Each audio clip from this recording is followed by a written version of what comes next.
Y entonces damos inicio a esta clase, siendo hoy día 13 de junio del año 2020, esta clase de Derecho Económico 3, que tiene como objetivo explicarles a ustedes cómo van a tener que realizar el trabajo final del curso, que, como les dije, lo íbamos a dividir, la nota de la prueba del 23 va a equivaler un 30%, y este trabajo va a complementar el otro 30% para hacer el 60% final. Entonces la idea es que en esta sesión yo les voy a explicar qué es lo que tienen que hacer, ¿ya? Entonces yo les dije que tienen que juntarse ya sea en grupos de no más de 3 personas, o también pueden hacerlo de forma individual, ¿ya? La idea es que tienen que elaborar un recurso de amparo económico, tienen que inventar ustedes una situación, ¿ya? Que sea para interponer un recurso de amparo económico. Lo mismo, tienen que inventar alguna situación para interponer algún requerimiento por una infracción a la ley de libre competencia, y también finalmente hacer una demanda por infracción a la ley del consumidor. Entonces lo primero que vamos a hacer, vamos a revisar cómo podemos hacer un recurso de amparo económico, ¿ya?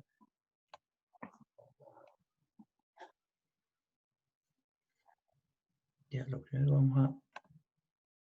Bueno, ustedes saben que para poder visualizar los recursos o las causas judiciales, ustedes tienen que entrar al portal judicial, ¿ya? El portal del Poder Judicial. Voy a compartir acá. Voy a compartir un recurso de amparo económico para que podamos ver cómo hay que elaborarlo. A ver, ¿dónde guardé este recurso? En la clase de hoy día, en la aula virtual, ahí está una carpeta. En esa carpeta se encuentran 3 ejemplos, ¿ya? Los voy a compartir acá, a ver.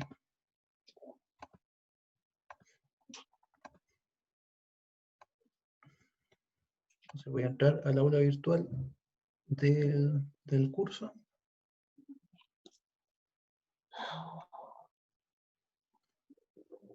Y aquí está la carpeta. Entonces en esta carpeta están los recursos y las demandas. Son formatos que ustedes tienen que revisar para ver cómo van a tener que elaborar el suyo. Entonces, por ejemplo, veamos un amparo económico.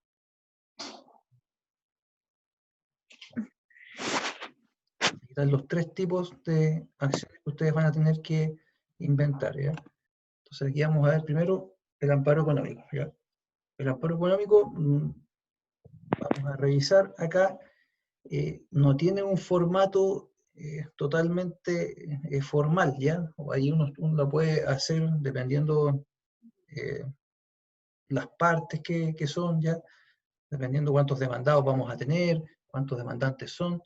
Ya es importante que sí indiquen cuál es el procedimiento, recurso de amparo económico, la materia, recurso de amparo económico, y ustedes tienen que indicar como recurrente. Recurrente es la persona la persona o la institución que está presentando este recurso de amparo económico. Entonces, recurrente es tanto la persona afectada como la institución también que está siendo afectada por esta vulneración a su libertad económica. Entonces, bueno, el recurrente, el root del recurrente, como les digo, puede ser una persona natural o una persona jurídica. El domicilio, si es una empresa, tiene que indicar también cuál es su representante legal, el root del representante legal, el domicilio también. Tienen que indicar, ustedes van a tener que, algunos de ustedes, ponerse ahí como abogado patrocinante de este recurso, ¿ya? La idea es que algunos de ustedes del grupo ahora pueden ponerse también, si lo van a hacer en grupo, pueden ponerse los 3 como abogado patrocinante, ¿ya? Se ponen abogado patrocinante del recurso y se individualizan los 3 compañeros del grupo. Ahora, como les dije, también pueden hacer el trabajo de forma individual, ¿ya? Luego ponen su domicilio, ven como acá justamente en este recurso hay más de un abogado, ¿ya? Está Ambrosio Rodríguez como abogado patrocinante y está Francisco Rodríguez. Ellos dos están interponiendo este recurso en favor de la empresa Entertainment Group Chile. ¿Ya? Entonces, la primera parte es indicar todos los datos. Y tienen que poner también quién es el recurrido, ¿ya? No solamente van a poner el recurrente, que es la persona jurídica o la persona natural que está sufriendo el daño, sino que además van a tener que poner el recurrido, ¿ya? ¿Quién es la persona jurídica o quién es la persona natural que le está afectando a su libertad de ejercer un derecho, una actividad económica, o el inciso segundo, que también poner cuál sería la institución del Estado que está inmiscuyéndose en la actividad empresarial. Entonces, lo primero que tienen que poner son todos los datos, ¿ya? Con eso sabemos de inmediato quién es el que está interponiendo el recurso, como aparece acá, sabemos de inmediato si lo está interponiendo con abogados, sabemos también domicilio, ya donde se le puede notificar, y contra quién está interponiendo este recurso, en este caso contra la Municipalidad de Antofagasta, ¿ya? Entonces, la primera parte, como les digo, es lo que se llama la presuma, ¿ya? Esto es la presuma, que es toda la información previa del recurso. Luego viene lo que se llama la suma, que es lo que vamos a pedir en el recurso, ¿ya? Entonces siempre esta es la forma de individualizar jurídicamente un recurso. A lo principal, o en lo principal, ¿qué es lo principal de esta acción? Que vamos a interponer recursos de amparo económico, ¿ya? Luego, para pedir otras cosas, se individualiza de la siguiente forma. Primer, otro sí; segundo, otro sí; tercer, otro sí. ¿Ya? Esa es la forma, el lenguaje jurídico para yo ir solicitando otras cosas. Entonces, en primer, otro sí, acá en este recurso se pide que se hagan diligencias. En el segundo, otro sí, se pide una orden de no innovar, ¿ya? Es decir, la orden de no innovar es una medida, se puede decir que podría ser una medida cautelar, que es que mientras el recurso no tenga sentencia, la Corte de Apelaciones le ordene a la recurrida de que no innove, ¿ya? Que deje todo tal y como está. En el tercer, otro sí, aquí acompaña documentos. Es muy importante acompañar documentos en un recurso que ustedes presenten, porque eso le va a dar fundamento y veracidad a lo que ustedes están indicando en ese recurso. Cuarto, otro sí, acompaña el mandato judicial, ¿ya? Porque si ustedes van a interponer este recurso con un abogado, tiene que existir el mandato judicial ante notaría que le da poder a la persona para representar a otra, ¿ya? Siempre cuando ustedes quieran interponer alguna acción judicial en favor de otro, y quieran tener ciertas facultades para representarlo, van a tener que hacerlo mediante un mandato judicial ante notaría, o mediante un escrito que indique que se le está dando poder de parte del recurrente hacia su persona, y esto tiene que ser firmado por el secretario del tribunal. Y como último, otro sí, quinto otro sí, se tenga presente, ¿ya? Entonces aquí vamos a revisar. Bueno, es importante individualizar el tribunal ante el cual se está interponiendo, Ilustrísima Corte de Apelación de Antofagasta. Ya aquí son dos abogados, Ambrosio y Francisco, sus datos, domicilio y todo, que actúan en representación de tal empresa o de una persona, los datos, y decimos que en virtud de lo dispuesto en el artículo 19, número 21 de la Constitución, y el artículo único de la ley 18.971, que es la que crea el recurso de amparo económico, vamos a presentar recurso de amparo económico en contra de la Municipalidad de Antofagasta, representada por la alcaldesa tanto tanto, domicilio tanto tanto, por las razones de hecho y derecho que paso a detallar. ¿Ya? Entonces ustedes tienen que dar razones de hecho, que van a ser los antecedentes, qué es lo que pasa, ¿ya? Qué es lo que está sucediendo. Y las razones de derecho, que ahí ustedes van a tener que explicar jurídicamente cuáles son la vulneración legal que se está efectuando. Entonces, los antecedentes de hecho, vemos que se cuenta la historia. Entonces, ahí ustedes van a tener que contar la historia inventada, por cierto, de su recurso de amparo económico, ¿ya? Entonces ahí ustedes van a, bueno, después con más tranquilidad van a analizar estos 3 recursos para que vean cuál es la historia. En este caso es el caso de un restaurante que le quitaron la patente de alcoholes, ¿ya? Entonces por eso interpone este recurso de amparo económico. Entonces ahí está contando todos los hechos, en los antecedentes de hechos está contando qué fue lo que ocurrió que le está afectando a su libertad para desarrollar actividad económica, ¿ya? Aquí específicamente nos habla de la infracción del artículo 19, número 21 de la Constitución por parte de la municipalidad y que da motivo a este recurso. Entonces vamos a ver que existen recursos de amparo económico que la verdad que no son tan ordenados como este, ¿ya? Este recurso está muy bien ordenado, muy bien especificado. La idea es que ustedes tomen como ejemplo este recurso, porque la idea es que desde ya comiencen a hacer recursos y acciones jurídicas lo más perfectas posibles. Entonces luego que comentó todos los antecedentes de hecho, vamos a ver que ahora viene a hacer el análisis de los antecedentes de derecho. Entonces, la primera parte es un análisis de cuáles son los hechos que están generando la vulneración, y luego la segunda parte son los antecedentes de derecho, es decir, cuál es la vulneración legal que se está llevando a cabo. Entonces aquí, en esta parte de antecedentes de derecho, ustedes tienen que ir con toda la parte jurídica, con todos sus conocimientos jurídicos, ¿ya? En el caso de que este recurso fuera interpuesto por una persona que no es abogada, claramente solamente va a poner los antecedentes de hecho, ¿ya? Ni siquiera los va a titular de esa forma. Pero ustedes como futuros abogados van a tener que hacer un recurso de amparo económico con los antecedentes de hecho, contando la historia, y luego los antecedentes de derecho, que es ahora contar la historia, pero de forma jurídica.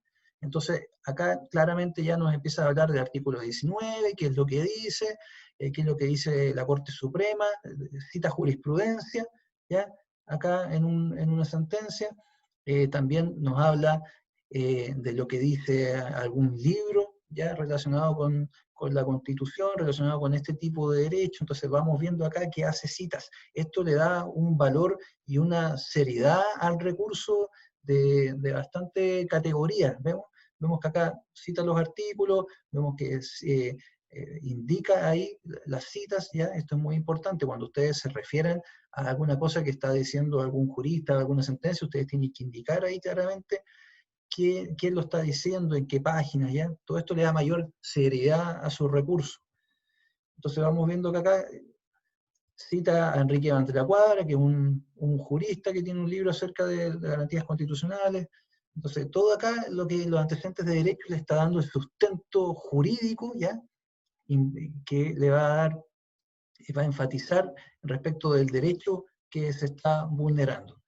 Entonces ahí vemos que es bastante completo este recurso, cita fallos de la Corte Suprema, ya cita frases de libros, como les digo, eh, aquí cita otro fallo más, lo cita textual, todo esto para darle más fundamento al recurso que está interponiendo. Entonces, esto es parte de la confección de un recurso de amparo económico ya a un nivel jurídico, un nivel profesional, como les digo, porque también esto lo podría interponer una persona sin abogado, pero se tendría que ceñir simplemente al formato que le damos ahí en la corte y rellenarlo como un formulario. Pero la idea es que... Profesor, ¿Sí? Dígame.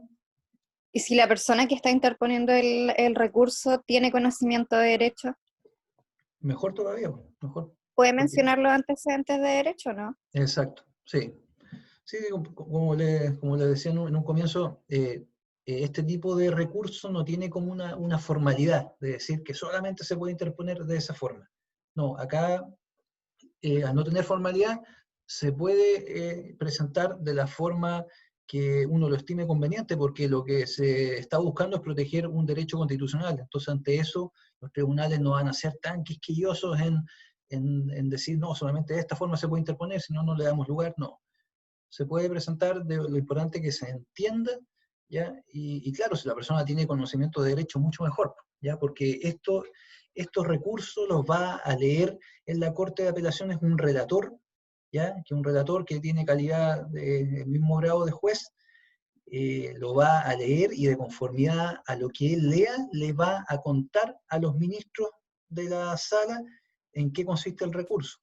Entonces, claramente, si el recurso está bien fundamentado, bien constituido, Lo que le va a contar el relator a los ministros va a tener también a fundamento porque lo que pasa es que los ministros pueden decir, no, me parece que eso no da para recursos de amparo económico, pero si resulta que yo en el recurso estoy fundamentando bien por qué da para interponer este recurso, entonces aquello el relator le va a contar a los ministros. Le va a decir, pero su señoría sabe que en el recurso el abogado o la persona indica que tiene conocimiento de que solamente procede ante un numeral y ante otro no, pero también en el recurso indica de que hay sentencias de la Corte Suprema que han indicado que de todas formas hay que darle lugar al recurso y será en la sentencia final donde se determine si procede o no. Entonces, es muy importante poner todo el conocimiento de derecho que uno tenga al respecto, porque a veces pueden los ministros que a veces no tengan conocimiento tan acabado de una materia en particular. Entonces, si usted a la hora de presentar el recurso contribuye a que tengan más conocimiento al respecto, ellos van a fallar de una u otra manera. Entonces, claramente ahí el trabajo del abogado o de la persona al hacer el recurso va a contribuir o no para que le vaya bien o se le rechace. ¿ya? Si yo interpongo un recurso contando solamente los hechos y ni siquiera acompaño, ni siquiera menciono la ley en la cual se basa, ni siquiera acompaño documentos que están fundamentando y demostrando lo que yo estoy contando, claramente las posibilidades de que le vaya bien van a ser distintas que si yo presento un recurso con mayor fundamento teórico, jurídico. Entonces, finalmente, luego contar los antecedentes de hecho y los antecedentes de derecho. Acá tenemos una especie como de resumen, que en este resumen va a indicar cuáles son las peticiones que tiene el recurso. ¿no? Entonces, en el primer otro sí, vimos que le pide a la Corte de que practique las siguientes diligencias. ¿ya? Oficiar a la Municipalidad de Antofagasta para que remita un informe respecto del recurso. ¿ya? Eso la Corte lo va a hacer sí o sí. Ya siempre cuando uno interpone un recurso y estima que este procede, le va a pedir informe a la recurrida. ¿ya? Entonces, esto de que está pidiendo que oficie la municipalidad para que informe al tenor del recurso, eso está de más, la verdad. Y le pide también que la Corte practique alguna otra diligencia que estime pertinente. ¿ya? Eso también yo encuentro que está de más porque la Corte lo sabe, ya los ministros saben que si necesitan mayor información al respecto la van a solicitar mediante diligencia. En el segundo sí, lo que está pidiendo acá nos dice que mientras tanto no se dicta una sentencia, mientras tanto no se resuelve este recurso, está pidiendo que se dicte una orden de no innovar, ¿ya? Y la orden de no innovar, como les digo, uno la presenta cuando está pidiendo a la Corte, señores, mire, nosotros acabamos de interponer el recurso, ustedes todavía no van a dictar una sentencia porque tiene que iniciarse un procedimiento, pero mientras tanto, por favor, le pedimos a usted que dicte una orden de no innovar, es decir, que congele la causa, ¿ya? Por eso es orden de no innovar, que no se innove al respecto, que no se haga ninguna modificación. Entonces, en este caso, lo que esta parte dice es que están sufriendo perjuicios si es que le suspenden la patente de alcoholes porque no van a poder funcionar, trabajan más de 30 personas, cuyo sustento son las remuneraciones que perciben, por lo tanto, si no me dan a mí esa patente de funcionamiento, estas personas van a quedar sin trabajo. Entonces, por eso se le pide a la Corte de Apelaciones que dicte una orden de no innovar, es decir, que la municipalidad los deje funcionar, mientras tanto estamos tratando de resolver este recurso en este procedimiento judicial. Entonces, la Corte tiene la opción, si es que encuentra que hay un fundamento grave, puede dictar una orden de no innovar y decirle a la municipalidad, señores, no le suspenda la patente, deje que funcionen y esperemos a su informe y hasta que nosotros dictemos una sentencia para ver si es que efectivamente pueden funcionar o no. Entonces eso es lo que está pidiendo. No todos los recursos los abogados o las personas piden la orden de innovar, ¿ya? Es más que nada en casos más delicados, ¿ya? Por ejemplo, voy a una clínica y no me quieren atender porque me están pidiendo un cheque en blanco, ya eso no corresponde, entonces yo presento un recurso de protección y pido la orden de no innovar, es decir, que me atiendan mientras tanto el recurso se resuelve, porque si no yo me puedo morir. Entonces la orden de no innovar es ante solicitudes urgentes, mientras el recurso todavía no se resuelve. Y en este tercer, otro sí, acompaña los documentos. Como le digo, es importante uno acompañar los documentos porque eso le da el fundamento, el sustento documental y de prueba del recurso. Entonces aquí acompaña resoluciones, ordenanzas, documentos que emite la municipalidad que no le dan la patente a este negocio. Ahí acompaña una gran cantidad de documentos. Después en el cuarto otro sí acompaña la escritura pública, que es en la que consta el mandato judicial que se realizó ante notaría, que la empresa le da el poder a estos dos abogados para que la representen. Y finalmente indica que en calidad de abogados se tenga presente que ellos asumen el patrocinio y poder para llevar este recurso e indican su domicilio. Y aquí está la firma, ya es muy importante, los abogados tienen que firmar el recurso, ¿ya? Lo pueden hacer firma a mano alzada o firma digital en este caso, o si tienen clave única en el portal judicial, basta con que ingresen el recurso con esa clave única para entenderse que ellos lo están presentando, ¿ya? Porque cada abogado es responsable de la utilización de su clave única, que hace las veces de una firma simple. Pero la mejor forma, y ustedes a futuro, ya por el tiempo, deberían tener este tipo de firmas. Ya estas firmas se compran, el valor no estoy seguro, creo como 30.000 pesos, algo así, 40, 50, vale tener una firma digital.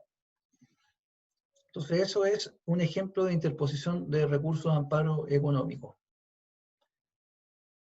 ¿Alguna duda respecto de este recurso? Ya vamos a seguir entonces ahora con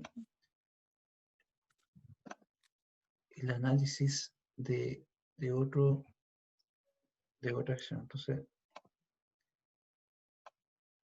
ya acá está. Y entonces, como les digo, acá yo subí en aula virtual los 3 ejemplos, ya el amparo económico que acabamos de revisar.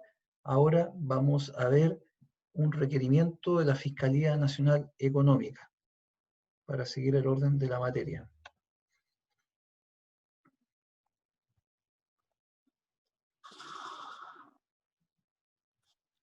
Ya, entonces acá vamos a...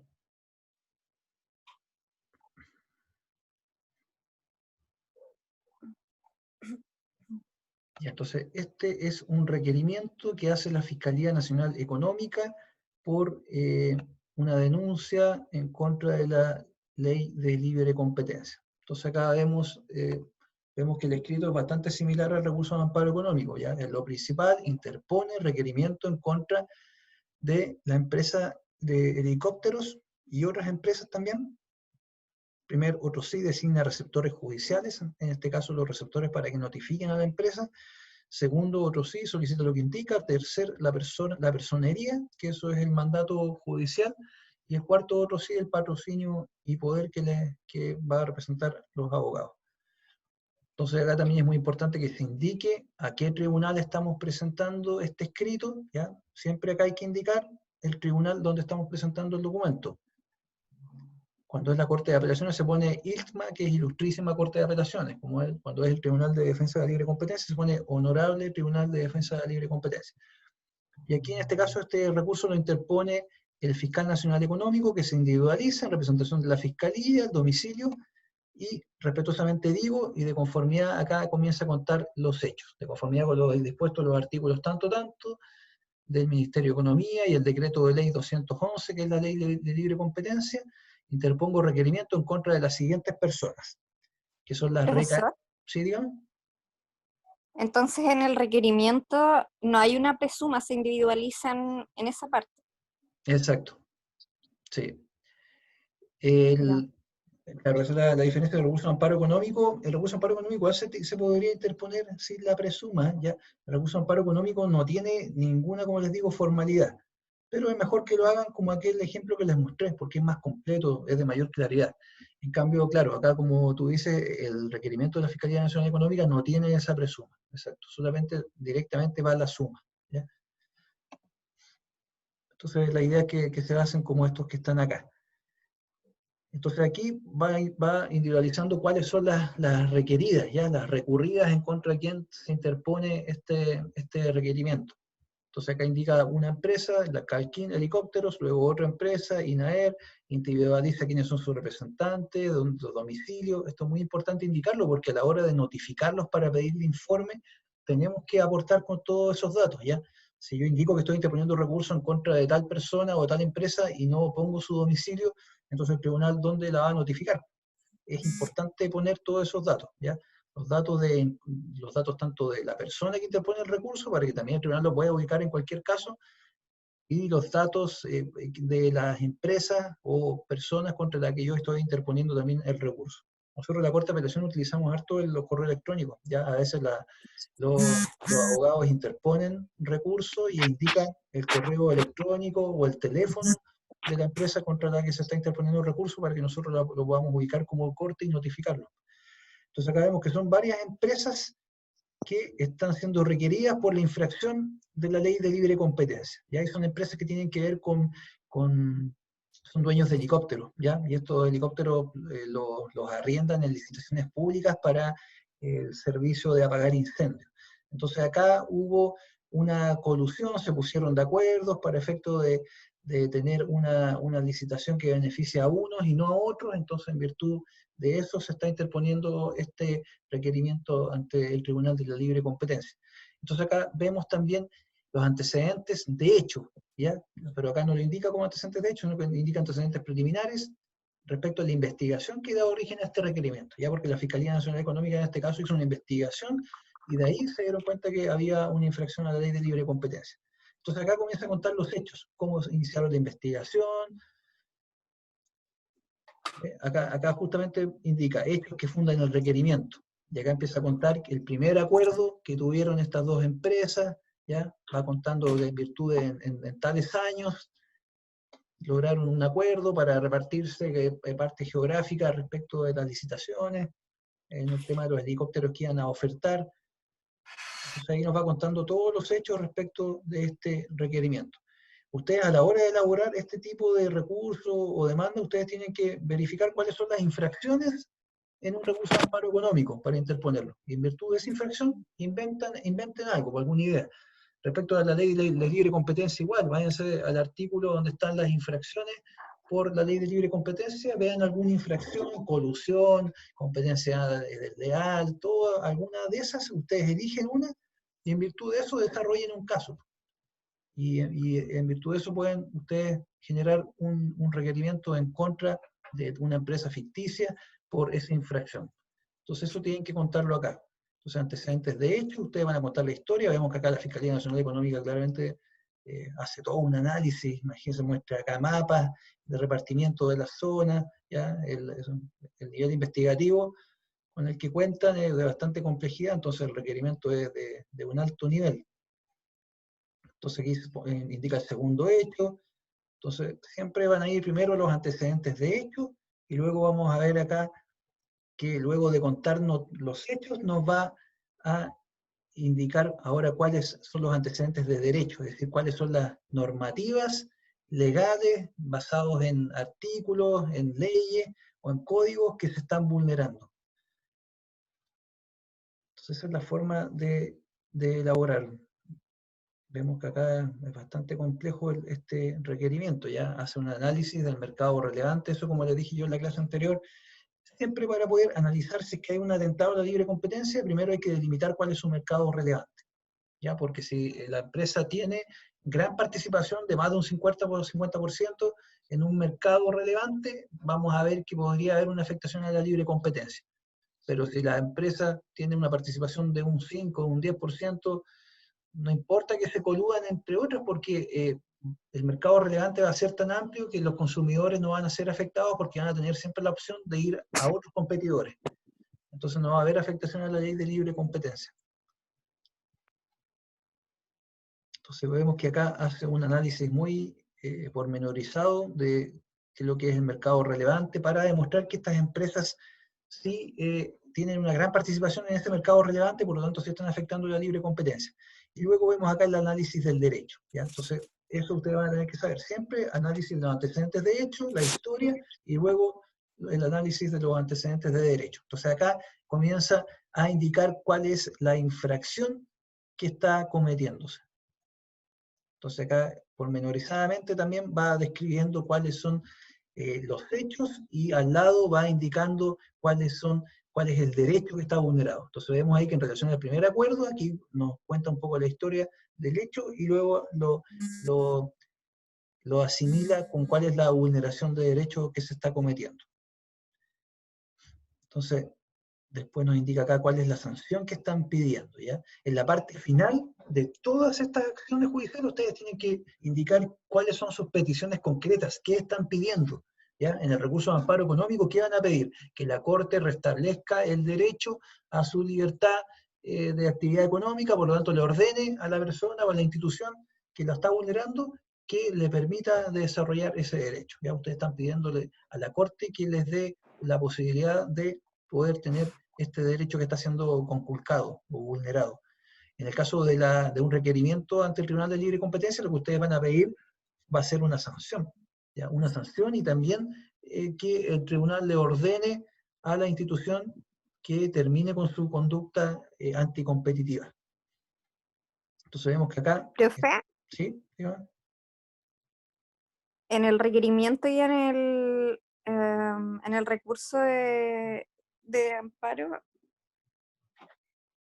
los elementos de prueba se adjuntan al momento de ingresar estos recursos o requerimientos, o hay una etapa en todo este proceso en el que se presenta la prueba. Sí, mira, buena pregunta. En el recurso de amparo económico, como es un recurso que tiene una tramitación bien rápida, la idea es que la prueba se presente en el mismo momento de presentar el recurso, es decir, como documento. Ahí tú puedes presentar toda la prueba, puedes presentar videos, audio, documentos, fotografía, todo lo que quieras en el recurso de amparo económico lo presentas de inmediato. En cambio, en un requerimiento por el Tribunal de la Libre Competencia, ahí vamos a tener un término probatorio, que en el procedimiento más adelante se va a citar poder mostrar toda la prueba. Lo mismo que en una demanda de infracción a la ley del consumidor. Entonces, claro, es muy, muy buena la pregunta que tú hiciste, porque en el recurso de amparo económico, ahí ustedes van a tener que indicar toda la prueba, ¿ya? En cambio, acá vamos a ver que le pide acá en este requerimiento por la libre competencia al tribunal que, por ejemplo, declarar a ciertas personas como testigos, ¿ya? Pero bueno, acá estamos viendo imponer las sanciones. Déjenme ver la parte... A ver, acá está. Sí, bueno, en este requerimiento de forma inmediata no presenta pruebas, ¿ya? Porque como te decía yo, más adelante en el procedimiento se va a abrir un término probatorio donde ahí voy a tener yo que presentar la prueba. Entonces, por eso acá en este requerimiento del Tribunal de la Libre Competencia vamos a ver que en ninguna parte presenta prueba, ¿ya? Y estoy verificando, ni acá ni siquiera tampoco presenta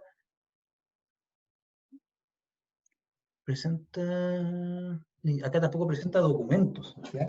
Entonces, claro, a diferencia del recurso de amparo económico, que como te digo que ahí todo es más rápido, ahí no va a haber un término probatorio, ahí se acompaña todo en el recurso, ¿ya? Toda la prueba de inmediato. En cambio, en este tipo de requerimiento por ley de libre competencia, esto más adelante se va a abrir un término de prueba donde yo voy a tener que presentar ahí mi prueba. Por lo tanto, acá no se presenta nada de prueba, ¿ya? Muy, muy buena la pregunta que tú hiciste. Entonces, a la hora de elaborar el recurso de amparo económico, ustedes van a tener que indicar cuál es la prueba que van a acompañar. En cambio, en este requerimiento por libre competencia, ustedes no van a indicar la prueba, ¿ya? Eso se va a ver más adelante en un plazo, un término probatorio que se va a abrir. Porque estos requerimientos son de un poquitito de más largo aliento. No así el recurso de amparo económico, que es todo una tramitación mucho más acotada. Entonces aquí terminamos de revisar de la libre competencia. Vamos a ver si alcanzamos, me quedan 9 minutos, a ver si alcanzamos a revisar el de la ley de infracción al consumidor, que esa es una materia que vamos a comenzar a ver el día martes. Yo voy a dejar subida a partir de mañana, les voy a avisar también material respecto de la ley del consumidor. Bueno, de todas formas ustedes tienen prueba el lunes, así que no van a poder revisarlo. Y entonces vamos a ver acá una demanda por la ley del consumidor, ¿ya? Que sería el último objeto, el último tema del trabajo que van a tener que realizar ustedes. Como les digo, este trabajo lo pueden hacer en grupos de 3, grupos de 2, o lo pueden también hacer de forma individual, como ustedes prefieran. Entonces acá en el ejemplo que yo dejé, acá no está solo la demanda, está gran parte del expediente, porque no lo puede dividir, pero van a ver ustedes que en las primeras páginas, bueno, acá está el mandato judicial, que es la persona que le da el poder al abogado, y acá está de inmediato la demanda, ¿ya? Entonces, como en este caso, tampoco tiene esa presuma, ¿ya? Solamente tiene la suma. Y lo principal, denuncia infracción a la ley del consumidor, 19.496. En el primer otro sí está pidiendo que se le indemnicen los perjuicios, en el segundo otro sí acompaña documentos, y en el tercer otro sí patrocinio y poder, ¿ya? En este caso tampoco presenta pruebas y nada, porque eso se va a ver también en el procedimiento un poquito más adelante. Entonces, en el recurso de amparo económico, ahí podemos tirar toda la carne a la parrilla, presentar toda la prueba que necesitamos, porque es de tramitación más acotada, no va a haber un término probatorio. En cambio, la demanda por libre competencia, y en esta demanda también por ley del consumidor, ahí no tenemos que, con la necesidad de acompañar pruebas, porque eso se va a ver luego en el proceso, más adelante. Entonces acá también vemos la individualización. Señor juez de Policía Local de Antofagasta, vemos que se presenta por un abogado. Estas infracciones a la ley del consumidor no necesitan tener abogado, ¿ya? En el juzgado de policía local, cuando es una denuncia individual. Cuando es una denuncia colectiva, es más gente que se agrupa, eso se presenta ante juzgado civil, y ahí sí requiere tener abogado, pero ante policía local, cuando es la infracción es solamente un consumidor el que está reclamando, puede ser con o sin abogado. Entonces vemos acá que en este caso se presentó con un abogado, esta representación de Luis Rodríguez, viene a deducir denuncia infraccional en contra del Banco del Estado, representado por tal persona, de su dirección, en virtud de los siguientes antecedentes. Y acá comienza nuevamente, antecedentes de hecho, que con fecha 20 de junio, circunstancias que mi representado se encontraba en su trabajo, vía internet, y empieza a comentar ahí toda la historia, que se realizaron transferencias sin su consentimiento, y las transferencias son, y las comienza a indicar, cada una de ellas por cada uno de los valores. Entonces aquí los antecedentes de hecho. Y por lo tanto se vulneró la seguridad de la cuenta corriente de mi representado, y el banco no ha dado respuesta ni le ha hecho devolución del dinero. Antecedentes de hecho. Y luego nos vamos a los antecedentes de derecho.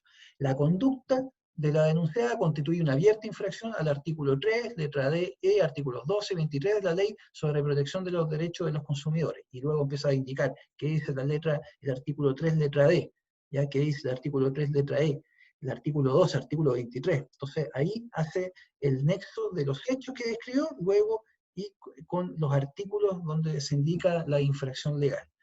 Por tanto, en mérito de lo expuesto, vengo a interponer esta denuncia infraccional en contra del Banco del Estado, en contra de tal persona, y que se someta a una tramitación, se acoja, se imponga una multa y se le condene a las costas judiciales. Y luego indica que va a pedir que se le indemnice también los perjuicios ocasionados, daño moral, ¿ya?, en contra del banco, y daños materiales, ¿ya?, todo esto en caso de ese incumplimiento. También pide el daño emergente. Ya ustedes después en Derecho Civil van a ver que el daño emergente es lo que yo pierdo en el momento preciso con esa infracción. ¿Cuánto es lo que yo pierdo? En este caso, ¿cuánto es el dinero que perdió? Porque se le hizo retiro de ese dinero, entonces el daño emergente es ese dinero que se le retiró fraudulentamente. Y pide también daño moral. El daño moral tendría que yo certificarlo mediante psicólogo o psiquiatra, de cuál fue mi afectación que yo tuve como daño moral. Entonces ahí indica que la suma que está demandando es 5 millones. ¿Ya? Luego ruega tener por interpuesta la demanda de indemnización de perjuicio, viene a acompañar el mandato judicial, donde acompaña ahí el poder que le da a la persona a su abogado para que lo represente, y finalmente la firma. Y eso es Profe, una ¿sí? pregunta Dígame. sobre la indemnización por daños y perjuicios. ¿Mm? ¿El afectado tiene que justificar esos montos después?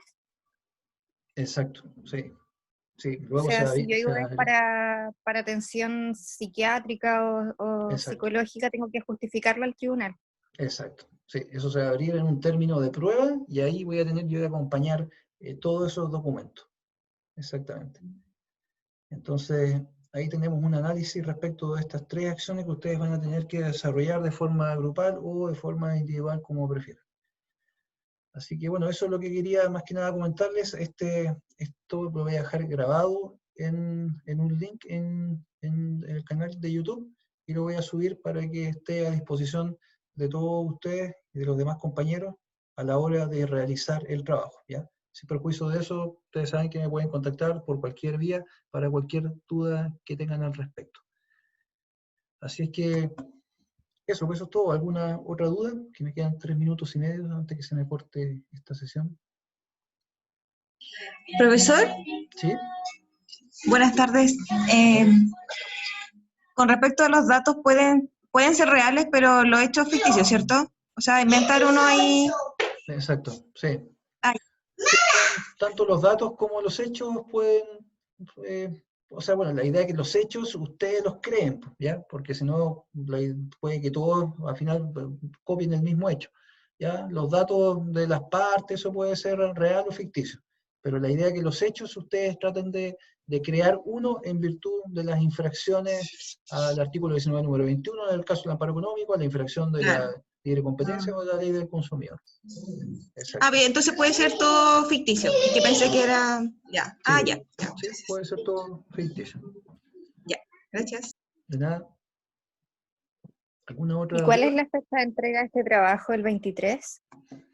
No, déjenme decirle, a ver, la fecha de entrega va a ser a más tardar el viernes 3 de julio. Esa es la fecha de entrega, viernes 3 de julio. Y yo de todas formas voy a mañana subir un PDF con las instrucciones, pero de todas formas son estas instrucciones que les he dado, porque finalmente eso es pues, en un grupo de 3, de 2 o de forma individual, que generen cada una de estas acciones. De todas formas mañana les aviso y lo voy a dejar subido en el sistema para que tengan mayor claridad. Y también le voy a indicar ahí la fecha de entrega, 3 de julio. Porque la fecha de la prueba es el 23 de junio, entonces la idea es que terminando la semana siguiente, el 3 de julio, me entreguen de forma escrita este trabajo. ¿La prueba del 23 es Exacto. oral? Sí. Sí, la prueba la vamos a hacer oral, porque como son pocos ustedes, yo creo que vamos a alcanzar de más. Así es que eso. ¿Alguna otra consulta con este último minuto que me queda antes que se me corte?